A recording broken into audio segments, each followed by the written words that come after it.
Join me for a slow day, absorbing the reflections that I've been pondering about lately. Today's treat is a matcha latte, fitting for the very rainy and cloudy weather outside. I find asking questions about how life is going and how I am working within that are not so easy to face. Yet they do enable a kind of clarity and a release, maybe. So being productive is a term we hear all the time, and it has so many different meanings to different people. So some may be doing as many possible things in one day. To others it might be doing less things but more fully. Whatever it is, it's helpful to explore what such common terms mean to yourself, because they're thrown around all the time and that can also feel very overwhelming sometimes. Questioning, for instance, what does productivity look like for you? What do you value enough to be productive for? Do you notice different phases of this productive energy?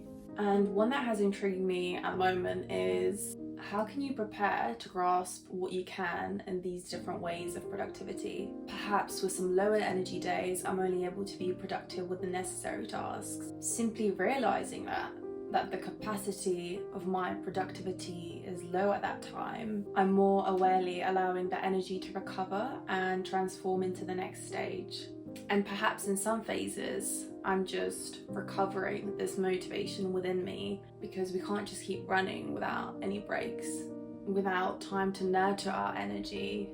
It's like squeezing every last drop and never leaving any time to refill.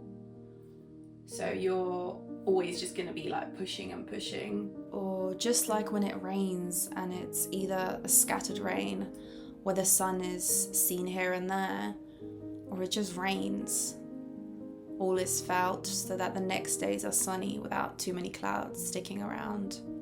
When once again you're fueled with motivation to give your full effort to whatever you're working on, how can you really prepare to make the most out of it all? Is it planning? Is it visualizing? Or reminding yourself of your priorities?